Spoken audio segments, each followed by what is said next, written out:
What's possible for you if you stop believing the lies about yourself? Who would you be? Who could you possibly be? You are now listening to the podcast where authors inspire listeners to become authors, the Going North Podcast. I'm your host, certified self-leadership trainer, best-selling author, and book enthusiast, DomBrightmon. And you're going to be listening to a different author that will inspire you to join the business of immortality, known as authorship. Now let the fun begin.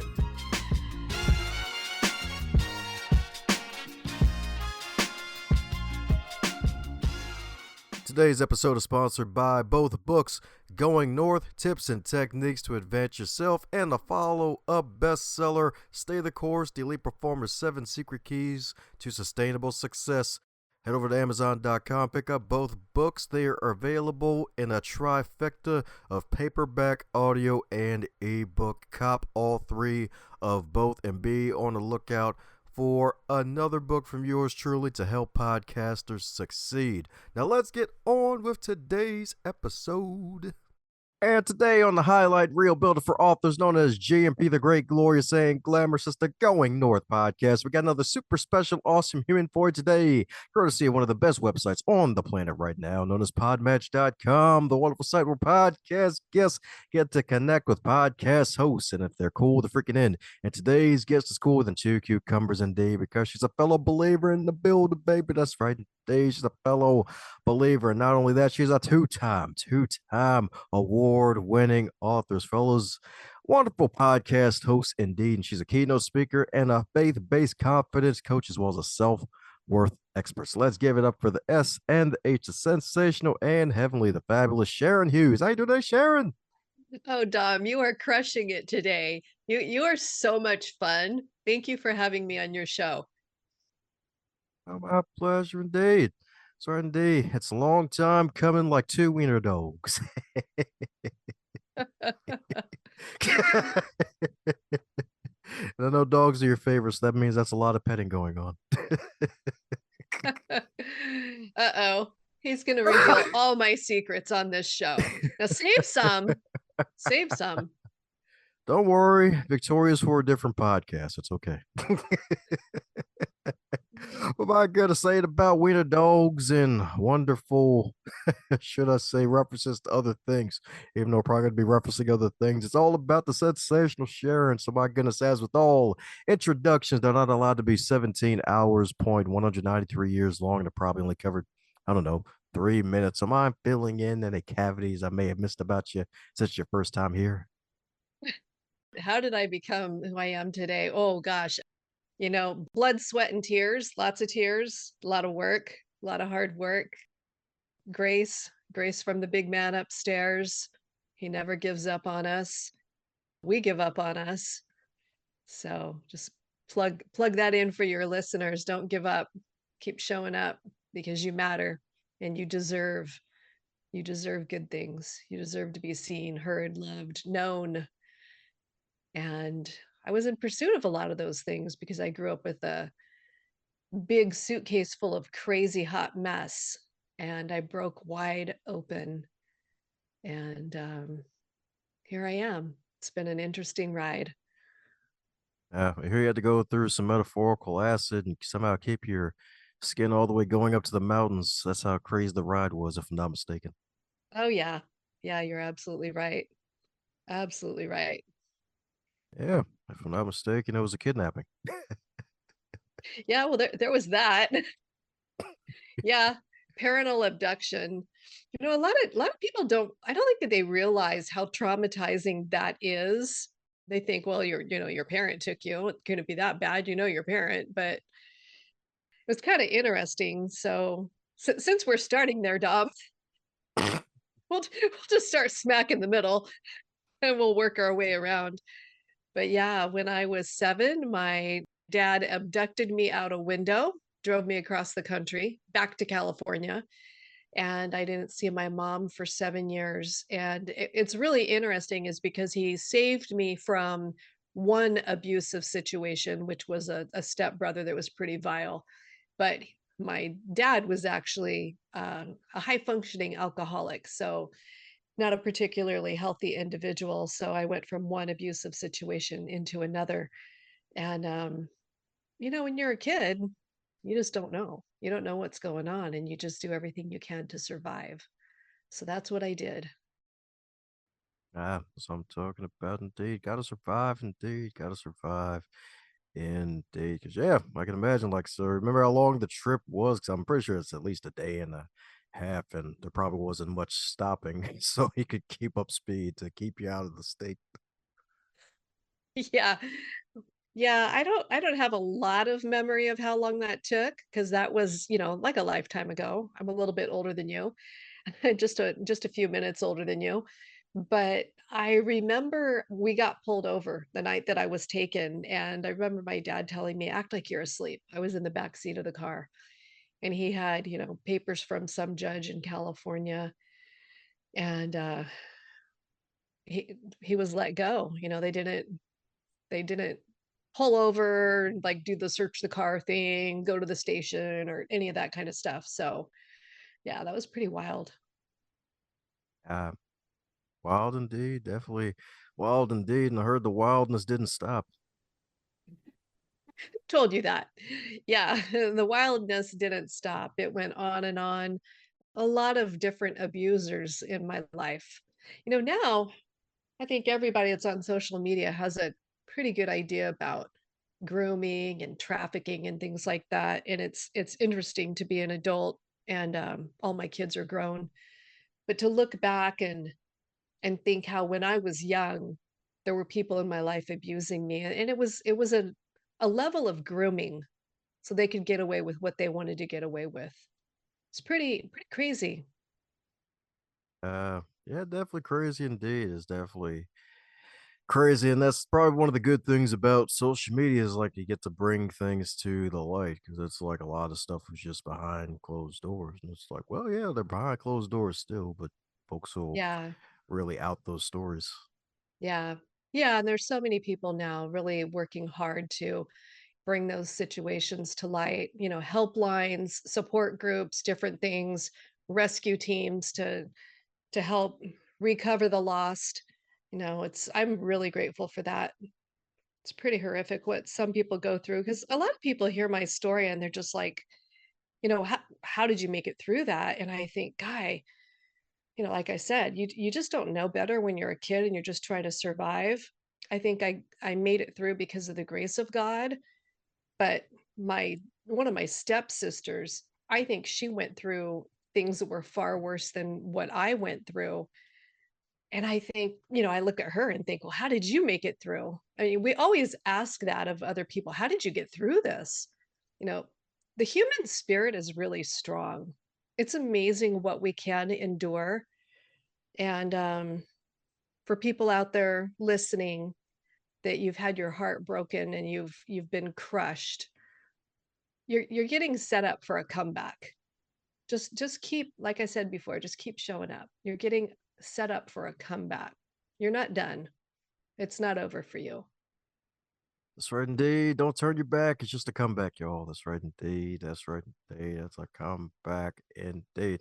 So speaking of comeback, I decided to join the business of immortality by chronicling your well, usually I would add wonderful to certain things like wonderful book, but it doesn't come from such a wonderful place, sadly. The Girl in the Garage. So my goodness, what was it like putting the book together and having to relive all that? You know what? I think because I'd done so much work on myself and I had, truly had a radical healing by a radical God. It was very easy to put it together, and it's written as if you and I were sitting, at my dining room table having pie and cake and coffee and hanging out, just talking. And I explain some of the things that I went through, but then it's written like a workbook. So I lay out the example so the reader can go, okay, this makes sense to me. I see why she did that or why she thought that. And then it asks you the question as the reader, what do you see going on in your life that might be similar? Start drawing those things out so you can understand if you've believed lies about yourself. So the whole point of the book is to let go of your past and to get healing.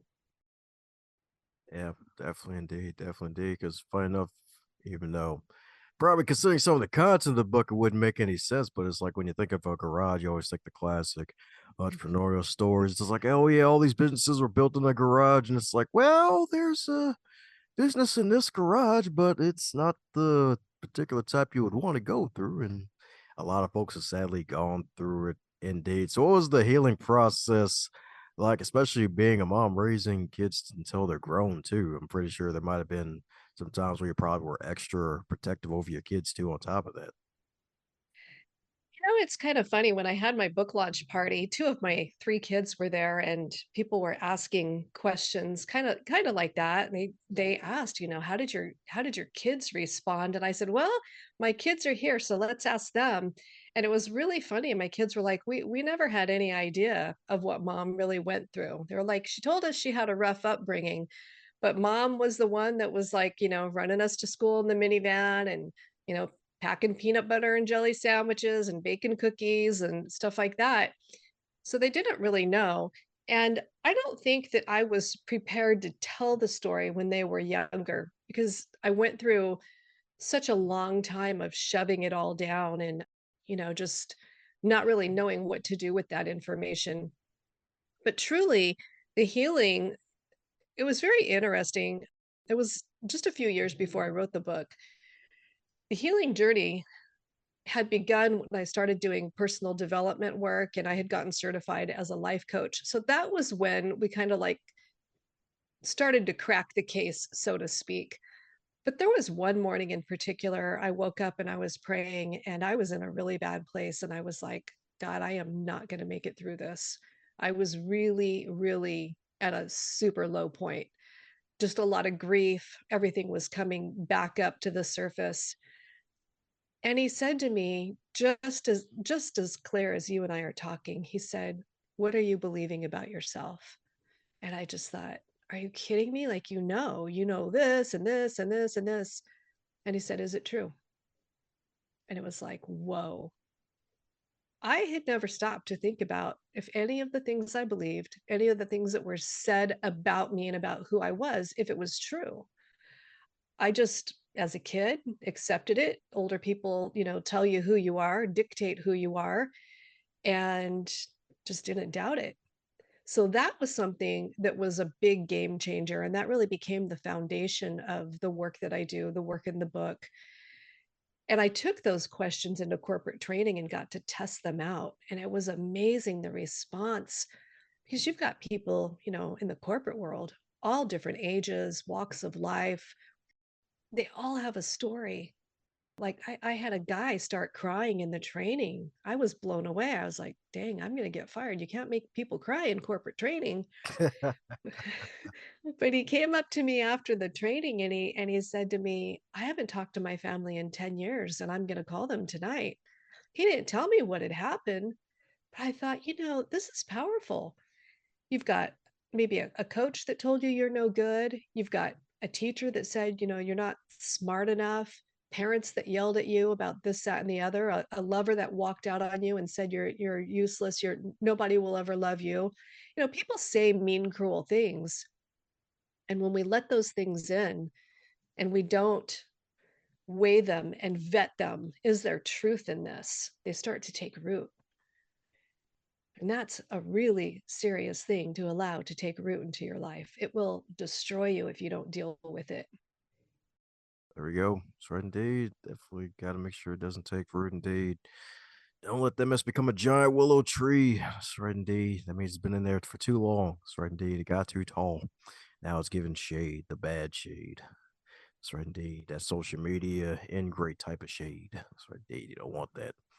Don't want that at all. So, my goodness, so it's a powerful thing with the coaching too. So, my goodness, so being able to bring some onions metaphorically to the corporate environment, let them be themselves and be like, oh man, that's freaking healing. Like it's like you can't spell Hughes without healing. So my goodness, so with all of that, like with your coaching, like what's helped? Well, actually, better yet, what's probably been the greatest lesson thus far from one of your coaching clients that made you a better coach? Mm. There was a gal that I was so surprised. She was a little older than me, and I remember her just looking at me and saying, "I've been looking for this type of information my whole life." And she was a smart, educated woman, and I think that just being there, what made me better was being there and listening to her, walking with her at her pace and going slow. You got to be careful when you're coaching. You don't want to take somebody too far. You need to be really discerning to make sure that you're nudging them where you should, and then letting them be when they need that space. But it surprises me, the things that people tell me blows me away. Like anything that you can imagine, I've heard people say. You just never know. Everybody has a story. And I think the world would be a better place if we were all just listening to each other. We don't even have to say anything. You just listen. Just let them know that they're seen and heard. Because really, when it comes down to it, you and I and everybody else, we just want to be seen and heard. Just like sheep want to be heard. That's right, indeed. That's right, indeed.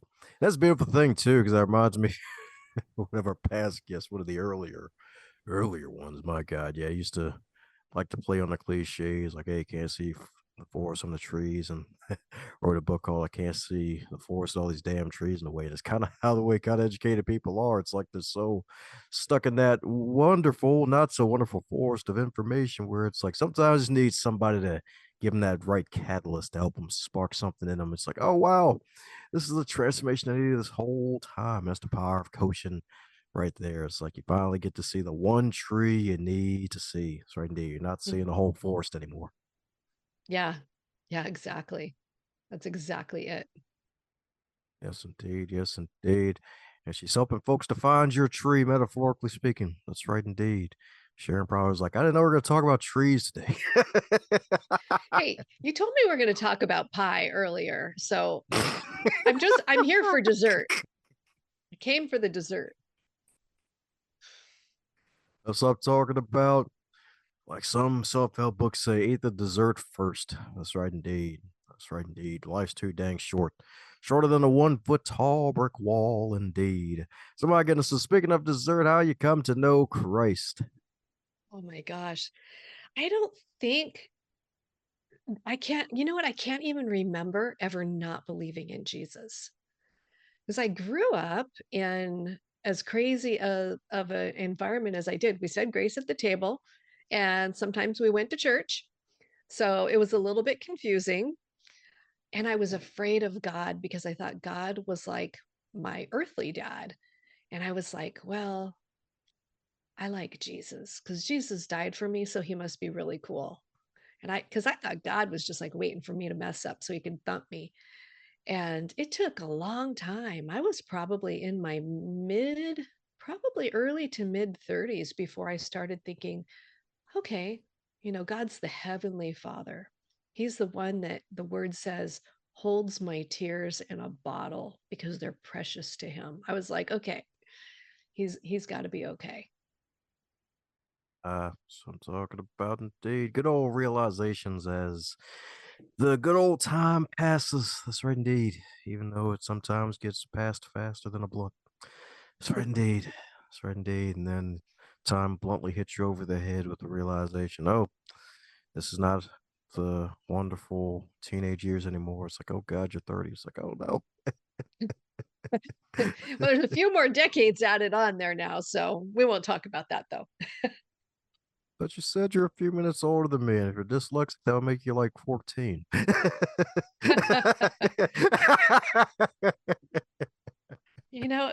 People always ask like, "Oh, if you could go back in your life and do things over, what would you go back and do over?" I think the only thing that I would go back and do over is the years when my kids were little and you could just be like, silly and goofy and you could just eat macaroni and cheese for days and they didn't care because they didn't know any better. And It was just like sweet times. Yeah. I'm grateful though for everything that I went through. I guess like Paul, I would always be like, Paul, you're sitting in a jail cell and you've been beaten, you've been shipwrecked, you've done all these things have happened to you, and you're like, hey, keep praising and keep going. And I was like, this guy's crazy. But now I look back and I don't want to say what I went through, that there was a purpose, because I don't think that is the Lord God that I serve. But he says he uses what was meant for evil for good. So now he's using my story for good. And that's what I'm grateful for. If I hadn't went through it, we wouldn't be here. There wouldn't be a story to tell.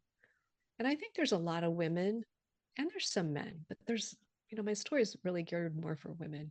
I think there's a lot of people that need to hear the whole story and really think about what's possible for them. What's possible for you if you stop believing the lies about yourself? Who would you be? Who could you possibly be? Because I guarantee you, if you're sitting on the couch eating chips, watching Netflix on the daily, that is not what God has for you. That's not what He's called you to. Every single one of us is called to such a holy, divine purpose. It's really beyond our dreams and our imagination. Certainly beyond our imagination, indeed. So, speaking of Paul, just like a good old trip to Damascus, you probably settled on branding yourself as a confidence coach for women. So, what led you to finally land your hat on confidence and helping women to get more of it? Around and I just saw that there's a lot of people that say, "Oh, I'm not very confident." And I really started to dive into, confidence and self-worth. And even though I grew up with the box of crazy that I did, I never had a confidence issue, because I believe that confidence is a skill set. It's something that you learn how to do. Whatever it is that you want to do, you can learn and master it. The bigger issue is self-worth. So even when I had this international home decor business and it was doing really well, and I'd get like pieces of publicity and different great things would happen, it was always like, okay, what's next? Nothing was ever good enough for me, because I didn't really believe that I deserved what I had. I was telling myself, that's really nice. I'm grateful for the press, but I didn't work hard enough to get this. I don't really deserve it. And I started to realize, I was like, something's wrong here. You've been through some stuff. You've also done a lot of really great things. Why is nothing ever enough? So it makes you want to ask the question, what has to happen for you to feel worthy of love, the C suite, the family you have, the home that you have, the life that you have? What has to happen for you to feel like, hey, these things are blessings and I deserve to be blessed? That's a big question to answer. And a lot of people can't answer it. Yeah, that's true indeed. That's true indeed. And the beautiful thing is, it's like listening to some of your past conversations. It's like, oh, there, I never even thought about it because with the whole self-worth piece, it's like that's actually kind of separate from the confidence. So, like, what's the difference between the two? Like, what and probably like what helps folks to really have that true level of self-worth that really where confidence comes from? Okay, so when I was a kid, we used to ride skateboards and bicycles. That was long before everybody laid on the couch with a gaming device in their hands. We actually went out in the street and played. You'd fall off your bike, you'd fall off your skateboard. Everybody in the neighborhood fell off, got back up, and started going again. Even the newbies. I remember the first skateboard I had, fell off, got back up, did it again. So something happens when we grow up. All of a sudden, when we fall down in our adult life, we're afraid to get back up. We certainly don't want everybody in the neighborhood to see that we have fallen down. So there's something that has happened here to our thinking process. So if you can go back in time to when you learned how to ride a bike or a skateboard or whatever it is, think about how it felt awkward.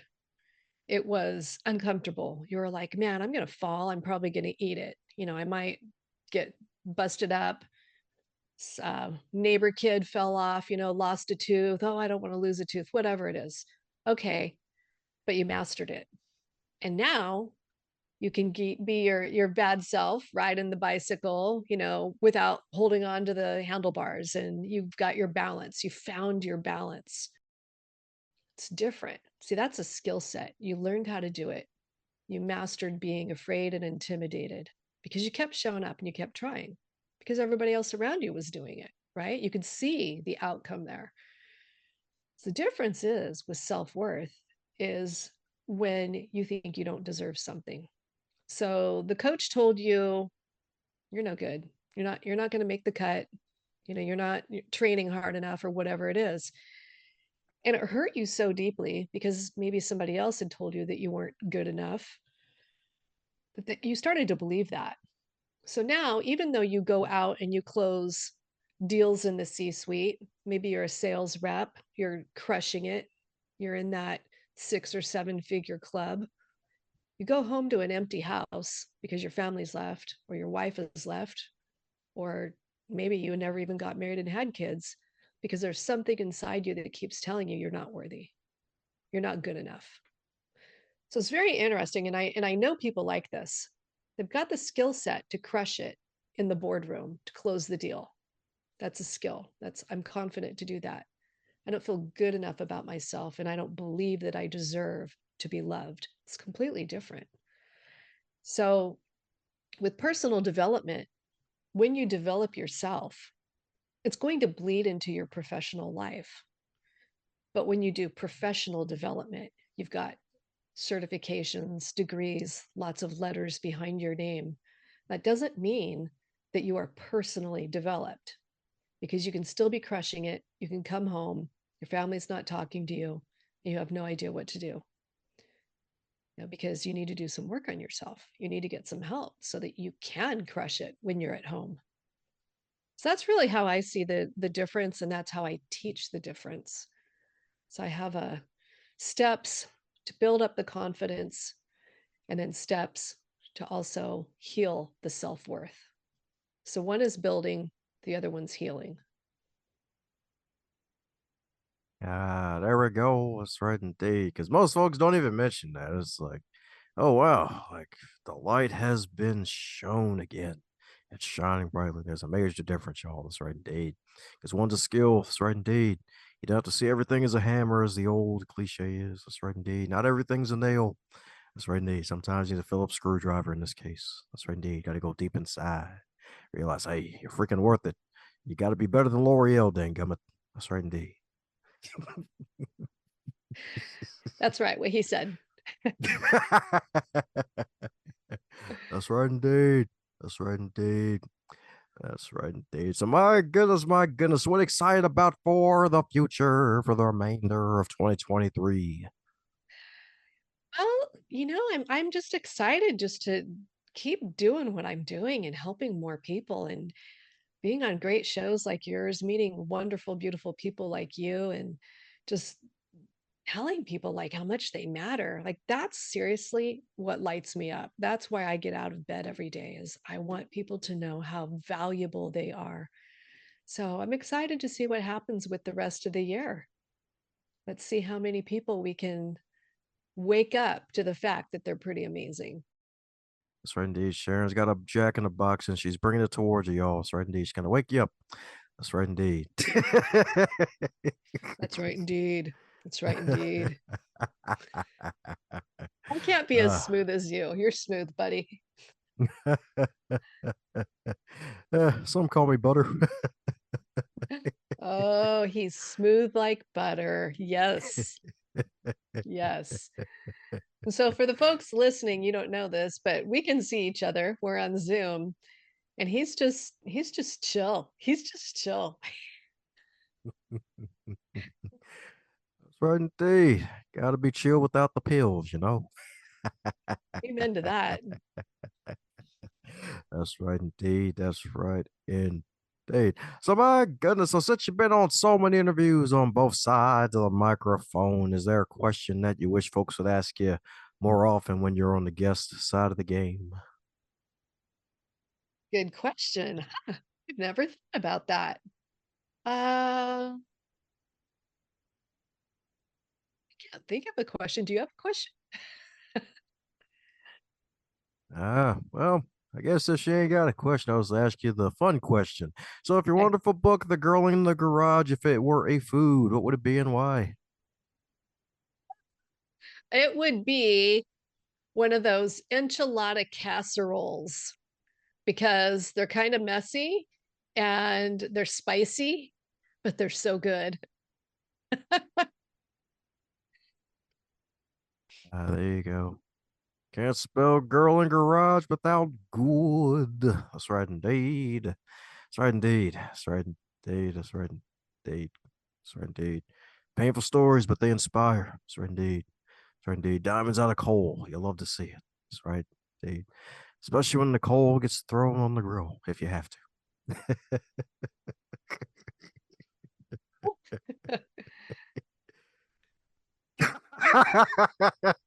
She's like, I got nothing, man. I seriously have nothing. I have nothing. That's right indeed. That's right indeed. That's right indeed. Right indeed. I'm hanging with my very smooth, buttery brother. That's right indeed. Can't even do it. Hey, we're butter siblings. I love it. The mind control's working. Gonna be like It's all such melted. It's hot here in California today, so I'm gonna be melted like butter on the hot sidewalk. Yeah, I the don't even land of know. the Lakers. She's a Land O'Lakes, y'all. Oh my gosh. You are so silly. You are so silly. All Before right, so random, but when are you coming to California, Dom? we shall see. We shall see. Maybe with all four eyes, maybe with all five eyes. Who knows? We shall see. The third eye be overrated sometimes. But before a random lemon meringue pie with a side of a bucket of popcorn appears, we're coming down to the magical question that every guest gets to receive. And that is if you'll wake up tomorrow and you were 25 again, but you're still in the current year, what advice would you give to yourself?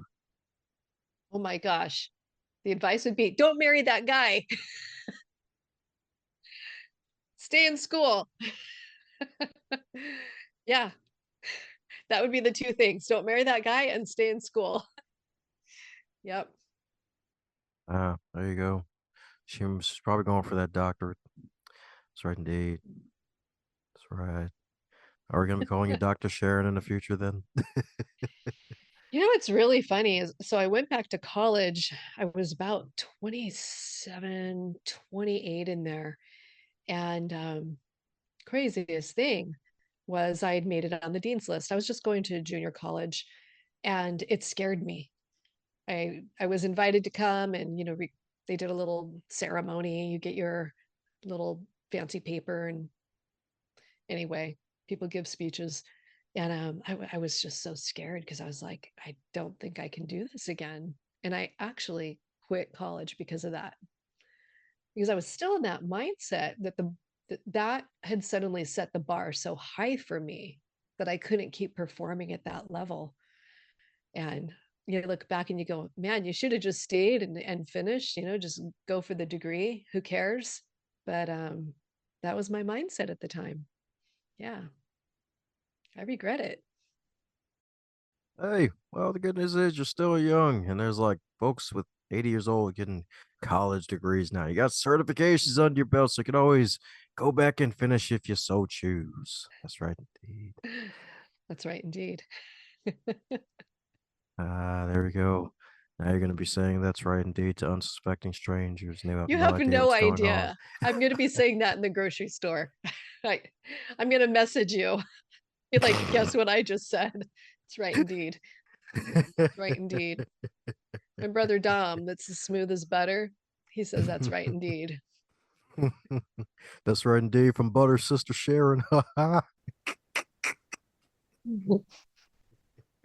Making your ears melt, baby. Oh my gosh. You got me. You got me. You got me good. Oh, but hey, I know folks need to also get good as your good content for those who need to keep in contact with you and all the stuff that you're doing. What's the best way for folks to do so, Sharon? Hey, stop on by SharonHughes.net and grab your free mini workbook on creating confidence and let me know how you're doing. Let me know how I can serve you. And it's free. Just grab it. It's right there on the homepage of the website. And then if you need help, happy to help. Thank you. Cool. That's right indeed. So we're gonna put a link to Sharon's site in the show notes, y'all, so that way you can grab that wonderful workbook by the jugular, shake it loose, and unleash your 8-pack ab level of confidence. Indeed, she's got you covered. Indeed, she's got you covered like a blanket, and then you'll be as smooth as butter. That's right indeed. You'll be so smooth you'll go inside of a cake. That's right indeed, and they'll eat it too. That's right indeed. I love that. Right by the juggler. And when they shake the workbook loose, they'll play Taylor Swift Shake It Off. That's right. That's right. That's perfect. That is perfect because they need to shake all the lights off. Thank you. Yes. Yeah, that's right indeed. Or it'll be a long Talladega night. Oh, man. I've had a long Talladega night. That was why I woke up the next morning and I said, Lord, I am not going to make it. He was like, you'll be fine. You'll be fine. I got plans for you. Just hang on. And good thing you did survive because it was a shake and bake situation, and not the good shake and bake either. Okay, now you're making me hungry. So I haven't had shake and bake in a long time. That stuff's legit. They say Ricky is bobbing for apples.